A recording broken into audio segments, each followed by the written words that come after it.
Good morning students, welcome to the class. हम लोग narration के नियम देख रहे थे।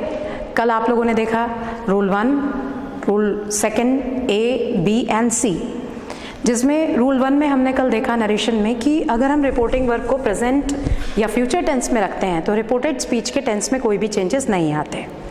हमने रूल 2A में देखा कि हमने रिपोर्टिंग वर्ब को पास्ट टेंस में रखा और रिपोर्टेड स्पीच को प्रेजेंट टेंस के किसी भी काइंड में रखा। नरेशन जब हमने चेंज किया डायरेक्ट से इनडायरेक्ट तो वो सारे प्रेजेंट टेंस अपने करस्पॉन्डिंग पास्ट टेंस में बदल गए। इसके बाद हमने रूल 2B में देखा कि हमने रिपोर्टिंग वर्ब को पास्ट टेंस और रिपोर्टेड स्पीच को भी पास्ट टेंस में रखा। जैसे हमने रिपोर्टिंग वर्ब को पास्ट टेंस में रखते हुए रिपोर्टेड स्पीच को पास्ट इंडेफिनिट टेंस में रखा। जब डायरेक्ट से इनडायरेक्ट नरेशन में चेंज किया तो वो पास्ट इंडेफिनिट चेंज हो गया पास्ट परफेक्ट में।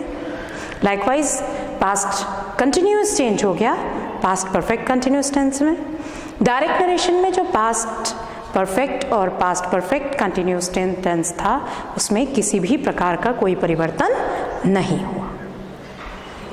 इसके बाद हमने रूल 2C में देखा कि हमने रिपोर्टिंग वर्ब को पास्ट टेंस में रखा और रिपोर्टेड स्पीच में हमने फ्यूचर टेंस लिया और उसमें सिर्फ एक ही चेंज था कि हमने वाक्य में आए शैल या विल को किस में चेंज किया, वुड में चेंज किया। इतना आप लोगों को क्लियर हो गया अच्छे से। अब हमको देखना है रूल नंबर 3, थर्ड रूल। ये है एक्सेप्शनल केसेस का रूल। एक्सेप्शनल केसेस,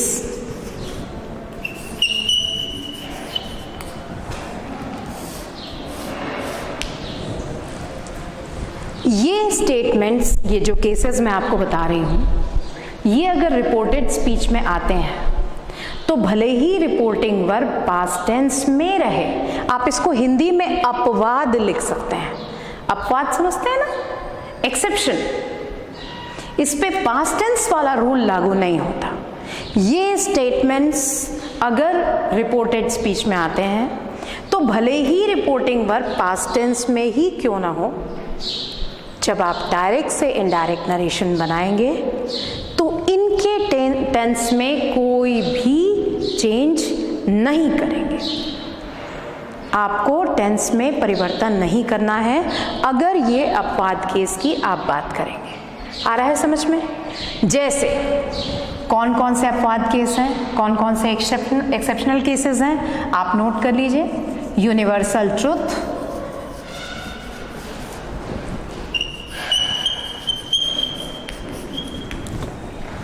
आप इसको हिंदी में बोलेंगे सार्वभौमिक सत्य, UNIVERSAL, यूनिवर्सल ट्रुथ, सार्वभौमिक सत्य। दूसरा है हैबिचुअल एक्शन,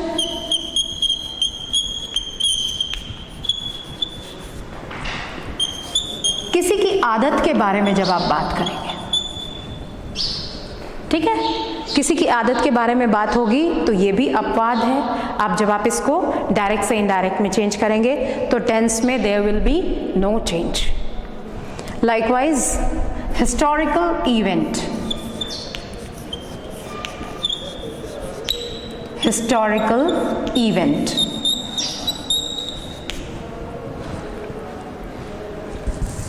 इसके अलावा हिस्टोरिकल इवेंट यानी ऐतिहासिक घटना, किसी ऐतिहासिक घटना की बात होगी तो ऐतिहासिक घटना अगर स्टेटमेंट के रूप में रिपोर्टेड स्पीच में आ रही है तो आप उसके टेंस में कोई भी चेंज नहीं करेंगे।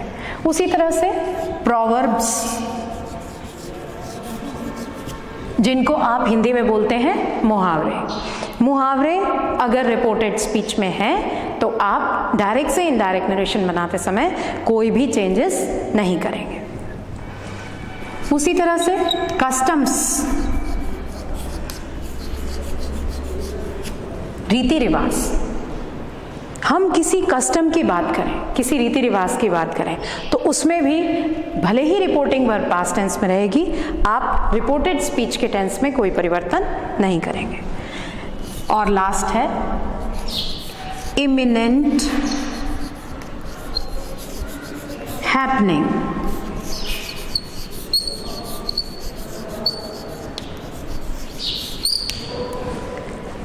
कोई तुरंत होने वाली घटना, जो घटना तुरंत घटित होने वाली है, ऐसी कोई हैपनिंग अगर है तो आप उसके भी टेंस में कोई परिवर्तन नहीं करेंगे। ये हमारे एक्सेप्शनल केसेस हो गए। One by one in exceptional cases को हम लोग देख लेते हैं। जैसे सबसे पहले हम बात करेंगे यूनिवर्सल ट्रूथ के ऊपर, सार्वभौमिक सत्य, universal truth.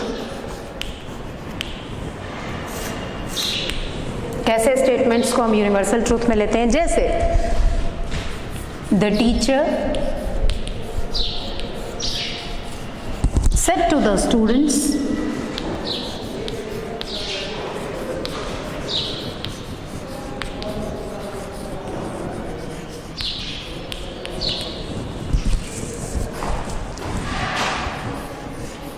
the earth revolves round the sun.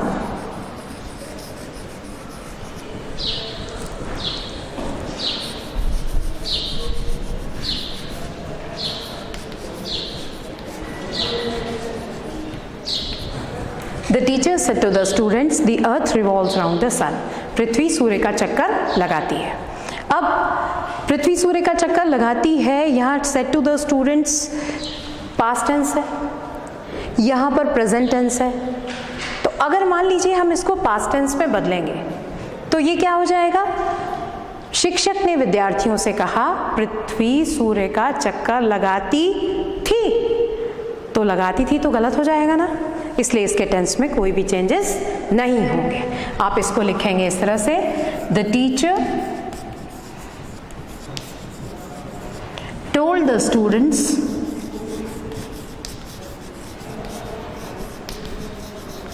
सिर्फ यहाँ पे आपको कंजंक्शन यूज करना है, दैट यूज करना है, और ये जो स्टेटमेंट है इसका वही टेंस रहेगा जो ऑलरेडी डायरेक्ट नरेशन में है।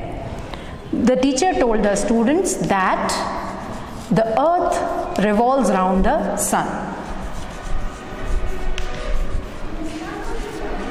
Revolves round the sun. ठीक है, क्लियर हो रहा है आप लोगों को अच्छी तरह से? उसी तरह से father said to his son,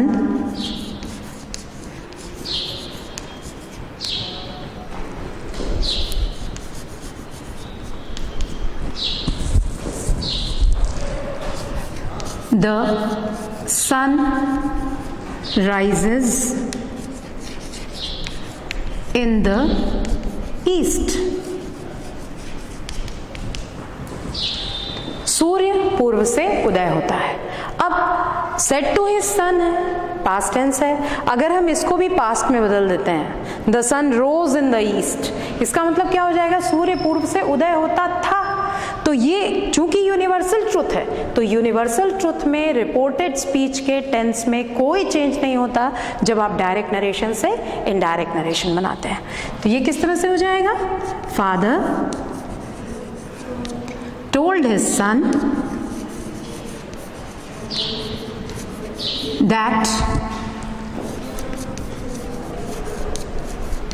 the sun rises in the east.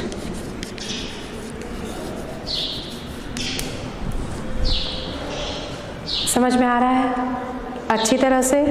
उसी तरह से ये मिटा दूं, ये आपने एक्सेप्शनल केसेस नोट कर लिए। आप चाहें तो हम यहीं पर बदल देते हैं, the teacher said to the student. ये फर्स्ट स्टेटमेंट नोट कर लिया आप लोगों ने? चलिए इसको यहीं से चेंज कर देते हैं, इतना लंबा चौड़ा हमको लिखने की जरूरत नहीं पड़ेगी ना। The teacher said to the students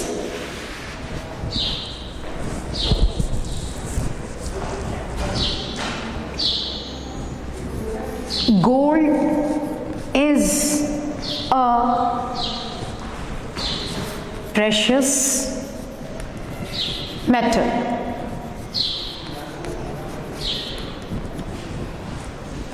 सोना एक कीमती धातु है।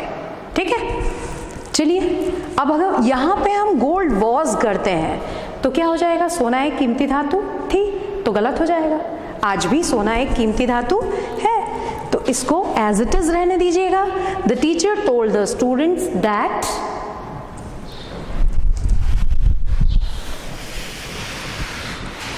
gold is a precious metal.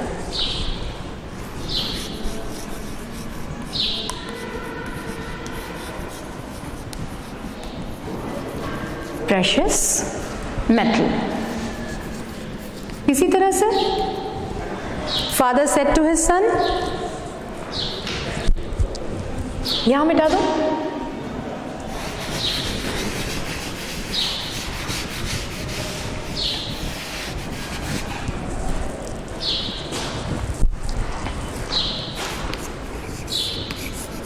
The earth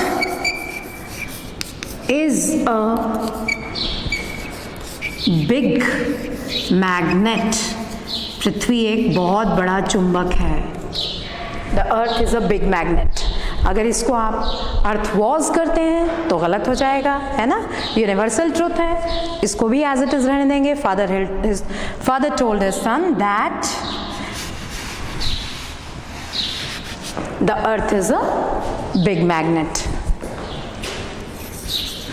The earth is a big magnet. ठीक है, आपको यूनिवर्सल ट्रूथ के सेंटेंसेस बन जाएंगे, अब पहचान लेंगे।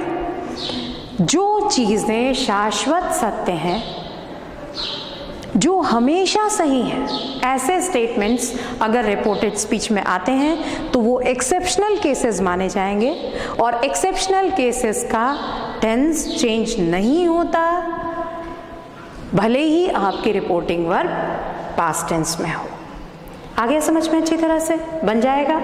अब हम सेकंड अपना एक्सेप्शनल केस देखेंगे, विच इज हैबिचुअल एक्शन। ये हो गया बेटे, इसको मिटा दें, पूरा कंप्लीट। चलिए हैबिचुअल एक्शन देखेंगे। सेकंड,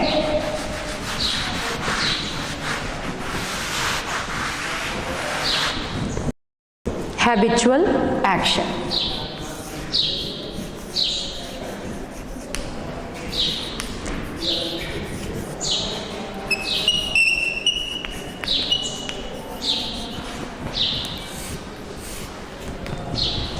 ठीक है,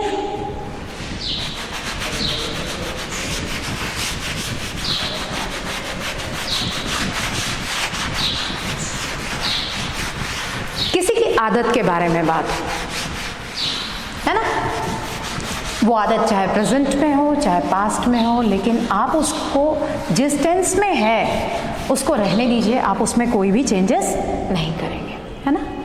जैसे my friend said to me,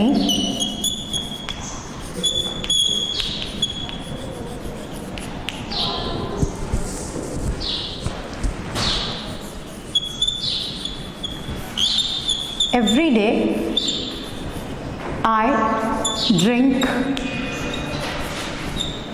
a glass of water, a glass of milk, a glass of milk. Every day I drink a glass of milk. आदत है, ठीक है। अब हालांकि आप देखेंगे रिपोर्टिंग वर्ब पास्ट टेंस में है, यहाँ पे प्रेजेंट इंडेफिनिट टेंस है, तो इसको चेंज होना चाहिए पास्ट इंडेफिनिट में, पर चूंकि ये हैबिचुअल एक्शन है, ये हैबिट में है ये चीज, तो आप इसमें टेंस चेंज नहीं करेंगे। किस तरह से बनाएंगे? My friend told me, my friend told me that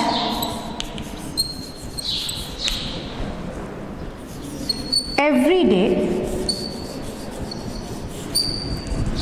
अब ये फ्रेंड लड़का भी हो सकता है, लड़की भी हो सकती है, तो आइदर ही और शी। ड्रिंक जो है ड्रिंक्स हो जाएगा, प्रेजेंट टेंस है, present indefinite, drinks a glass of milk. Every day he or she drinks a glass of milk. ठीक है?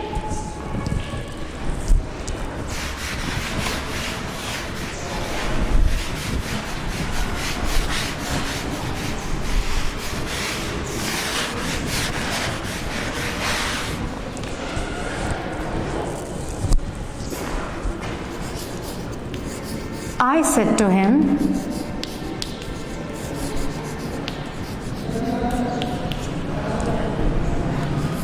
I go for a walk daily. जो हैबिट की बातें होती हैं उनको डेली या एवरीडे, प्रतिदिन, रोज़ाना इस तरह के शब्दों से डिनोट किया जाता है जिससे पता चलता है कि यह हैबिचुअल एक्शन है। ठीक है, मैंने उससे बताया मैं रोज़ सुबह किस चीज़ के लिए जाता हूँ? पैदल घूमने के लिए जाता हूँ। चलिए चेंज कीजिए। I told him that, हाँ अब बोलिए आगे। कौन बता रहा है? ये फर्स्ट पर्सन बता रहा है ना। तो मैंने उसे बताया कि मैं रोज पैदल घूमने जाता हूँ। तो यहाँ कोई प्रोनाउन चेंज होगा क्या? नहीं, क्योंकि आई जो है वो अपने बारे में बोल रहा है ना। I told him that I go for a walk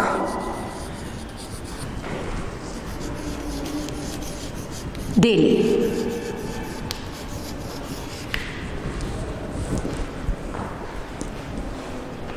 habitual action बन जाएगा। कोई प्रॉब्लम है आपको? क्लियर हो गया? चलें नीचे वाले पे। अगला है हिस्टोरिकल इवेंट, ऐतिहासिक घटना। ऐतिहासिक घटना, ऊपर वाला मिटा दूं? आप लोगों ने नोट कर लिया?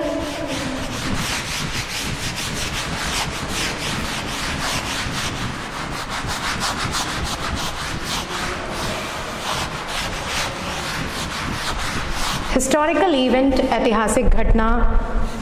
ऐतिहासिक घटनाओं का भी आप बिल्कुल टेंस चेंज नहीं करेंगे। कैसे आइडेंटिफाई करते हैं इनको पहचान लीजिए, देख लीजिए। Historical event,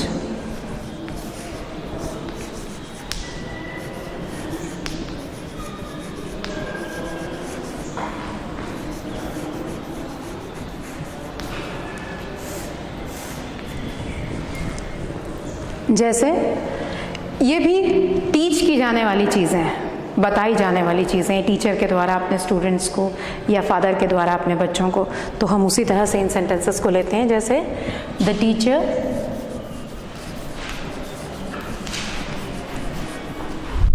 said to the students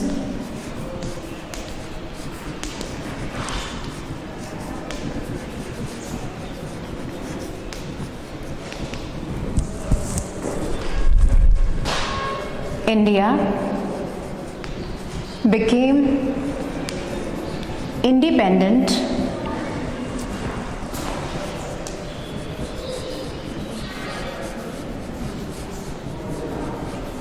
on 15th of August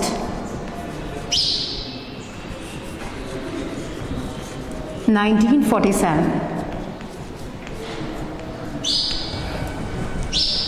Bharat 15 अगस्त 1947 को आज़ाद हुआ। ठीक है, अब जो आपके ट्रेडिशनल रूल्स हैं, जो कॉमन रूल्स हैं, उनके हिसाब से रिपोर्टिंग वर्ब पास्ट टेंस में है, reported speech past indefinite tense में है, it should be changed into past perfect tense, but this will not. मतलब past tense, reported speech past indefinite tense, आपके ट्रेडिशनल रूल्स बोलते हैं इसको पास्ट परफेक्ट में बदलना चाहिए, लेकिन चूंकि इसमें जिसका जिक्र है वो एक हिस्टोरिकल इवेंट है, वो एक ऐतिहासिक घटना है, तो ऐतिहासिक घटना बिल्कुल भी चेंज नहीं होगी टेंस में। ठीक है, इस सेंटेंस को आप किस तरह से लिखेंगे?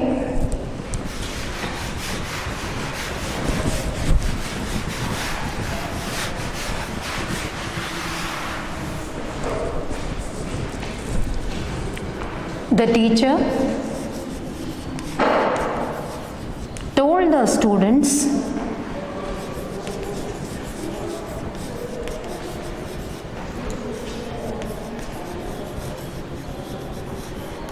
that, अब आप यहाँ इंडिया हैड बिकम नहीं करेंगे, पास्ट परफेक्ट में नहीं बदलेंगे, एज इट इज लीजिए, इंडिया बिकेम इंडिपेंडेंट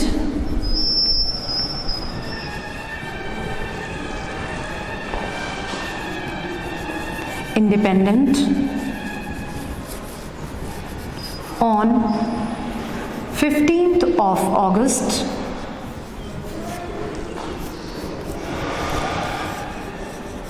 1947। चूंकि हिस्टोरिकल इवेंट है इसलिए हिस्टोरिकल इवेंट के टेंस में कोई भी चेंज नहीं आएगा।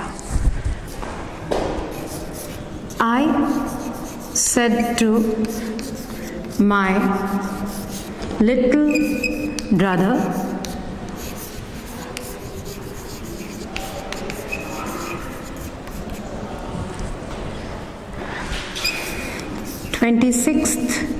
January 26th is our Republic Day। 26 January is our Republic Day, I said to my little brother। ठीक है, 26 जनवरी हमारा गणतंत्र दिवस है, अगर हम इसको वॉज कर देंगे था तो गलत हो जाएगा, है ना, इसलिए हिस्टोरिकल इवेंट है, टेंस आप जैसा है वैसे ही रहने देंगे। I told my little brother,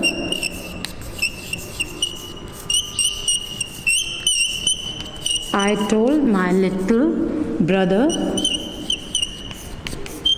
that 26 January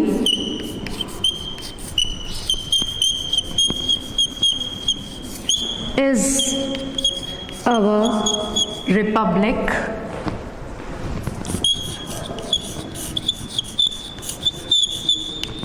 Day।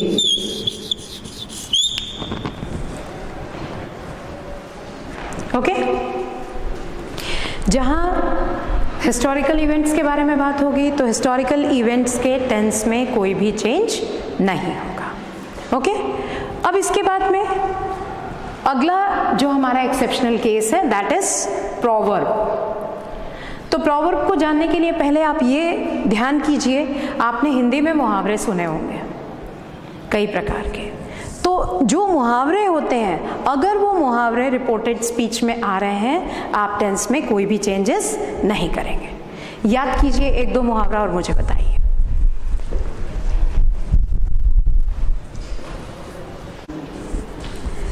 Proverbs के बारे में हम बात कर रहे थे। A stitch in time saves nine, rolling stone gathers no moss, birds of a feather flock together। इस तरह के जो मुहावरे होते हैं, प्रोवर्ब्स होते हैं, इनका अगर ये आपके रिपोर्टेड स्पीच में आ रहे हैं तो आप उनके टेंस में भी कोई चेंजेस नहीं करेंगे। ये भी एक्सेप्शनल केस है। Let's see proverbs. Fourth one is proverbs, मुहावरे। जैसे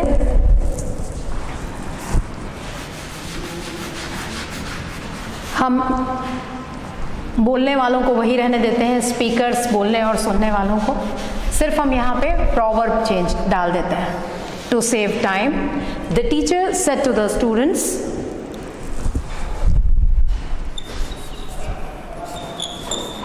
a stitch in time saves nine।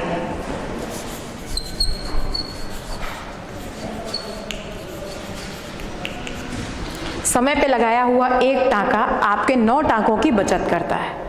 यानी समय पे आप काम करेंगे तो आपका काम जल्दी आसानी से हो जाएगा, और अगर आप समय पे काम नहीं करेंगे तो निश्चित रूप से आपका काम बढ़ जाएगा। तो इसको A stitch in time saves 9 जैसा है as it is उसको लिखेंगे. The teacher told the students that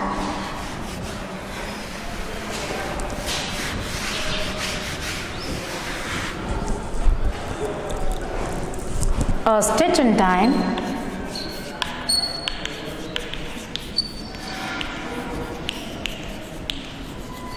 saves 9.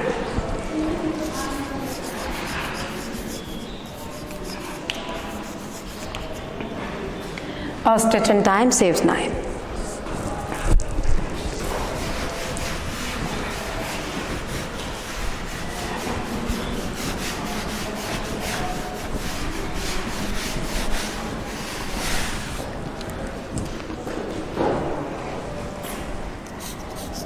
Mother said to me,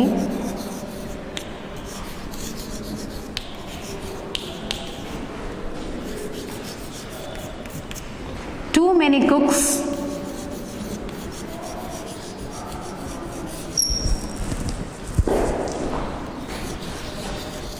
spoil the broth.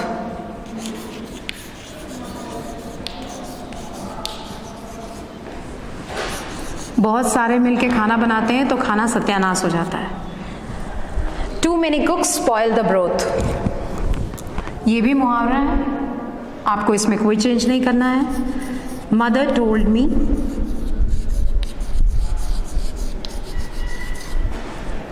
that too many cooks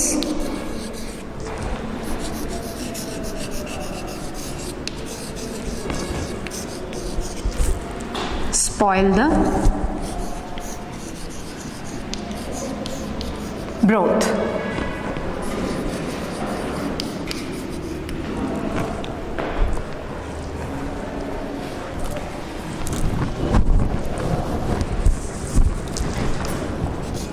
नीचे लिखूं कि ऊपर? नीचे नहीं दिखेगा, आप लोग ऊपर लिखें. ये फर्स्ट वाला मिटा दूं.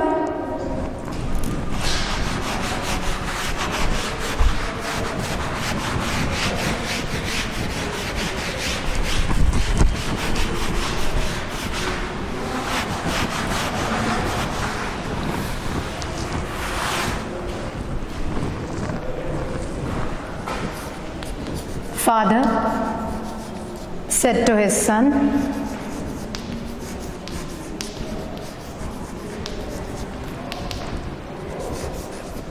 a chain is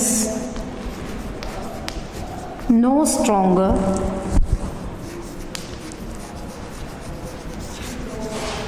than its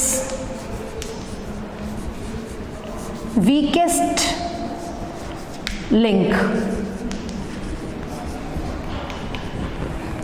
A chain is no stronger than its weakest link. पिता ने बेटे से कहा, चेन उतनी ही मजबूत होती है जितनी कि उसकी सबसे कमज़ोर कड़ी. बहुत मजबूत चेन है लेकिन उसकी अगर एक कड़ी भी कमज़ोर हो गई तो चेन टूट जाती है. मुहावरा. फादर, यहाँ पे सन छूट गया है बेटा, यहाँ आप लिख लेंगे SON ऊपर. Father said to his sun.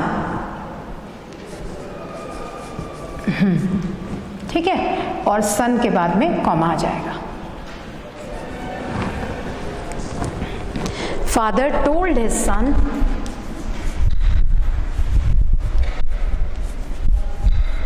That a chain is no stronger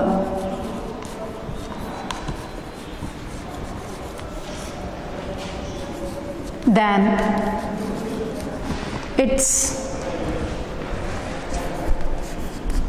weakest link.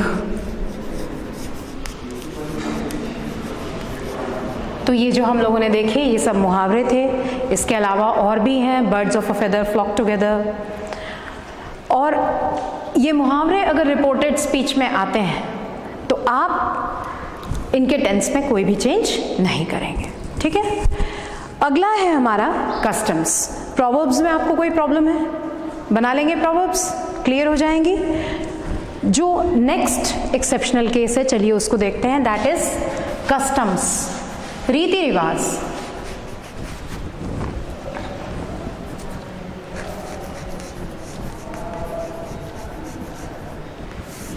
जब हम रीति रिवाज के बारे में बात करेंगे, कस्टम्स के बारे में बात करेंगे, अलग अलग धर्मों के, अलग अलग लोगों के अलग अलग प्रकार के कस्टम्स होते हैं, और अगर रिपोर्टेड स्पीच में कस्टम आ रहा है, किसी का रीति रिवाज आ रहा है, तो आप उसमें किसी भी प्रकार का कोई परिवर्तन नहीं करेंगे।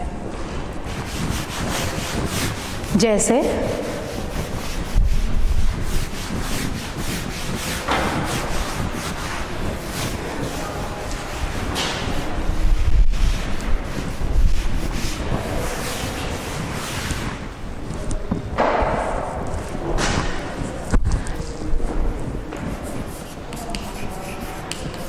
Father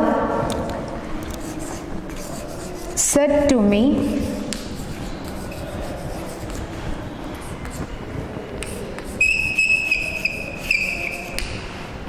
Muslims bury their dead.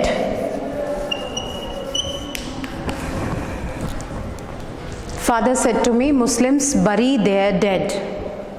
पिताजी ने मुझे बताया, मुस्लिम लोग मरे हुए व्यक्तियों को, मृत व्यक्तियों को दफनाते हैं, ये उनका रिवाज है, कस्टम है। तो इस कस्टम को आप यहाँ पे टेंस चेंज नहीं करेंगे, सिंपली इसको father told his son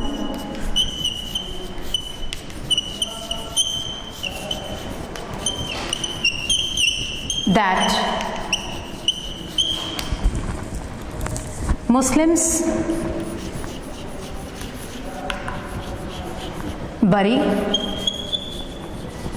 their dead.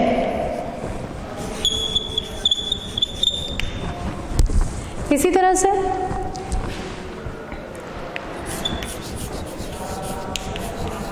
mother said to me,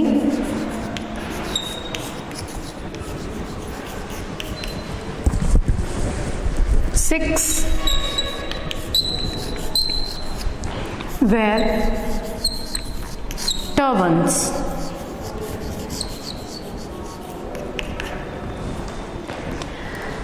mother said to me, माँ ने मुझे बताया, सिख लोग टर्बन यानी पगड़ी पहनते हैं, ये उनका रिवाज है, ये भी एज इट इज रहेगा। Mother told me that six wear turbans.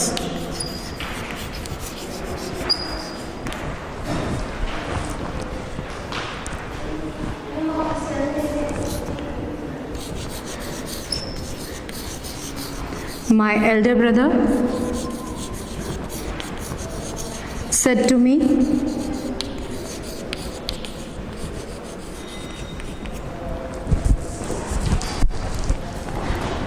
Christians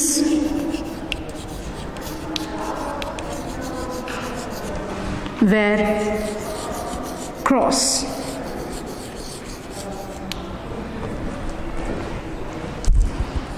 Christians cross पहनते हैं, ठीक है। बनाइए, आपको सिर्फ क्या लगाना है, दैट, है ना।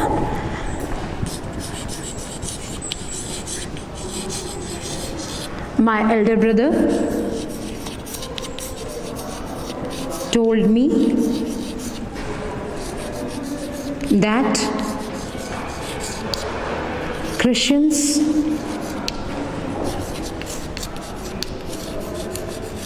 wear cross.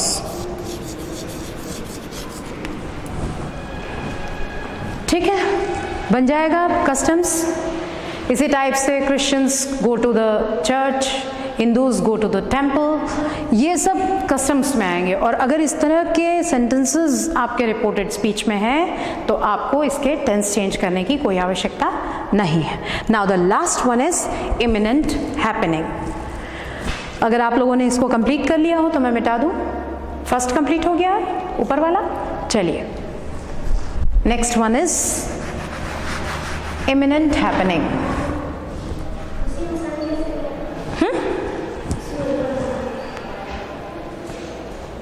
Father told his son. अच्छा, ये पूछ रही, करेक्ट. फादर टोल्ड मी होना चाहिए. You are right. Said to me, बिल्कुल ठीक कह रही हैं आप, बिल्कुल ठीक कह रही हैं. You are right. Father said to me है तो फादर टोल्ड मी आएगा. You are right, you are right. Very good. Son नहीं आएगा. मैं इस धोखे में father said to his son हो गया. Father told me. Yes, nice, good observation. Sixth है इमिनेंट हैपनिंग. imminent happening.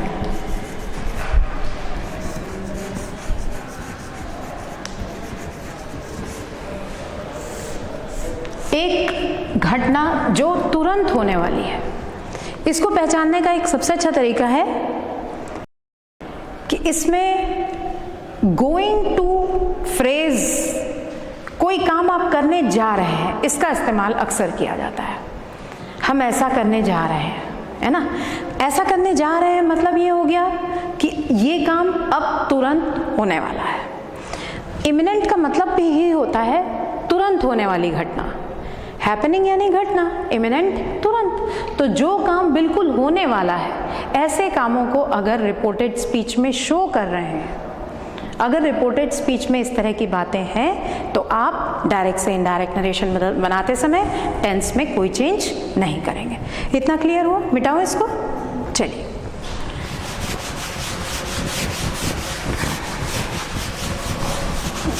जैसे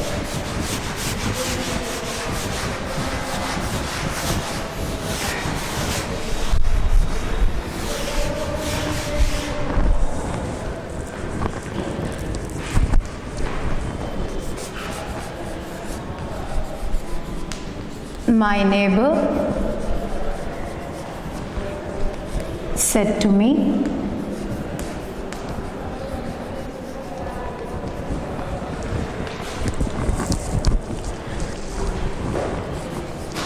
we are moving into a new house.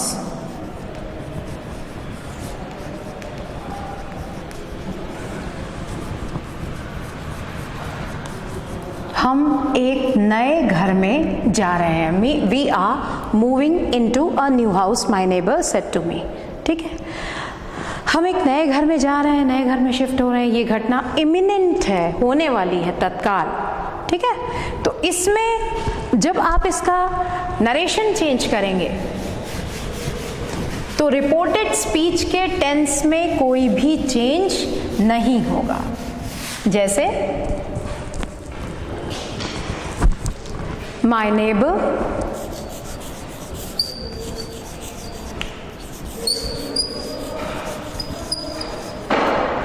told me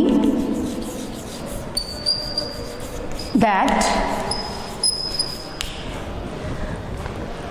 अब यहाँ एक चीज ध्यान में रखने की है, मेरे पड़ोसी ने मुझे बताया, है ना. तो वी है, हम नए घर में जा रहे हैं, तो हम मीन्स कौन? नेबर्स, पड़ोसी. तो पड़ोसी के लिए अब वी की जगह अपन किसका इस्तेमाल करेंगे? वे. हम नए घर में जा रहे हैं यानी वे नए घर में जा रहे हैं. तो यहाँ वी की जगह क्या हो जाएगा? They are moving into a new house. Into a new house.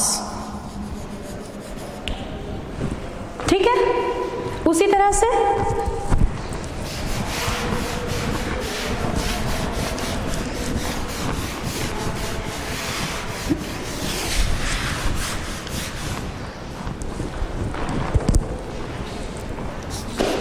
my friend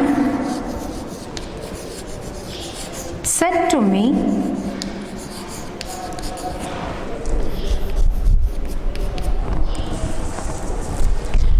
we are,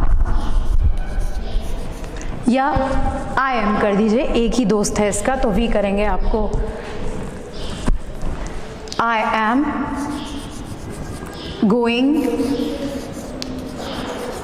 to buy a new motorcycle.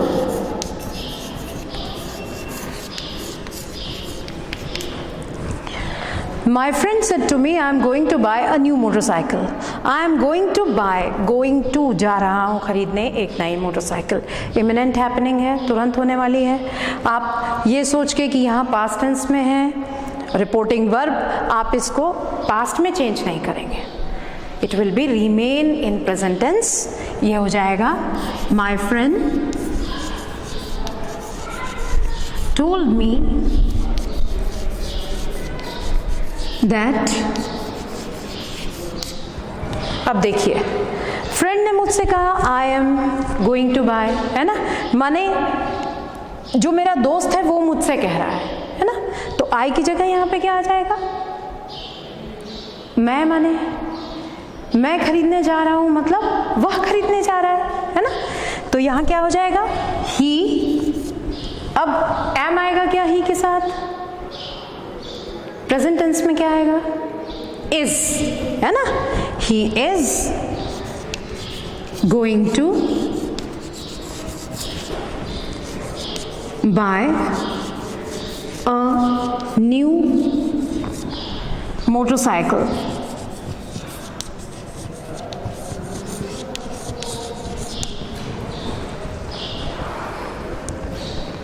ठीक है.